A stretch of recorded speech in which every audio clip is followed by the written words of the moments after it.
program is the Active Center.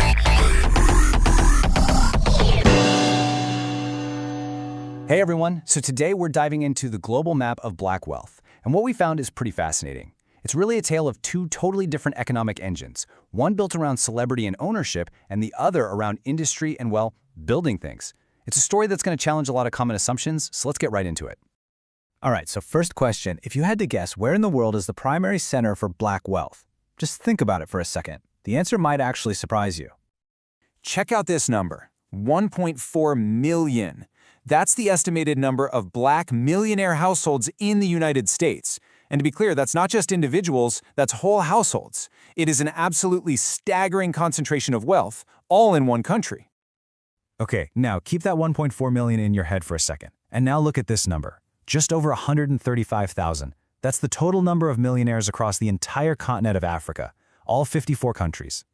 That means there are more than 10 times as many black millionaire households in the US as there are individual millionaires across all of Africa. The difference in scale is just wow. So what on earth is going on here? Why is there such a massive difference in the size of the millionaire class? Well, that brings us to our first section, unpacking the Great Millionaire Divide. You know, seeing it laid out in a bar chart like this, it really drives the point home. It's not even close. This isn't just a gap, it's a chasm. And it tells you right away that the systems for building a millionaire class have just operated on a completely different scale in the US. So the big question is, why? Well, it comes down to a few key structural advantages in the US. First, you've got these incredibly deep capital markets, which makes investing way more accessible. Then there's the globally dominant entertainment industry, which can create absolutely massive paydays. And, this one's crucial, you have a history of hard-won labor victories, especially in sports, that basically force the system to pay for the true value of black talent. But, and this is a big but, this isn't a one-sided story.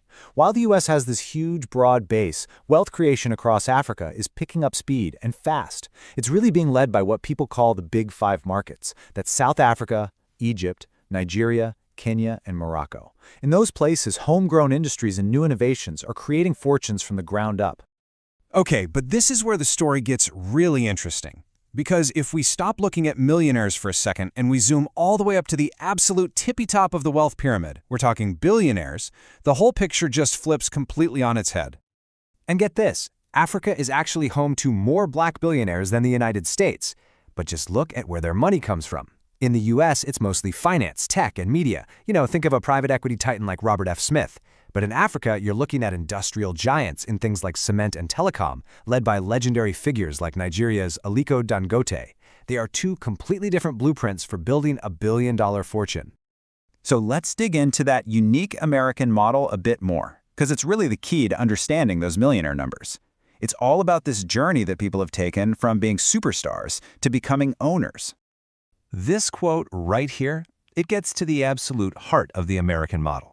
A huge salary will make you rich, for sure, but it's equity that makes you wealthy.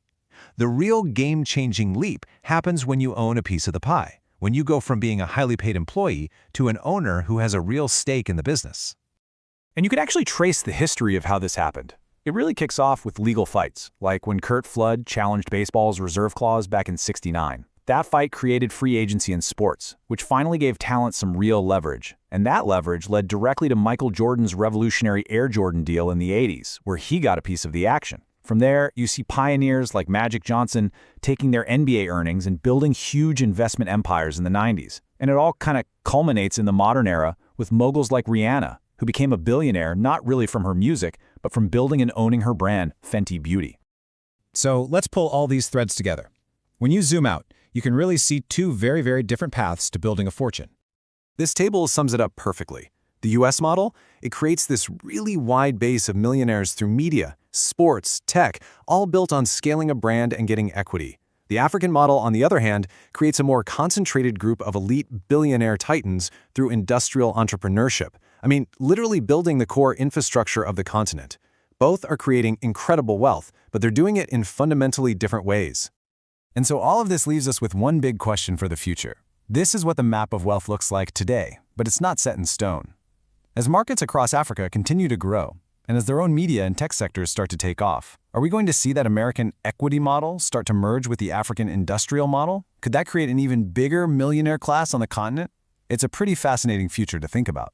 Thanks so much for watching.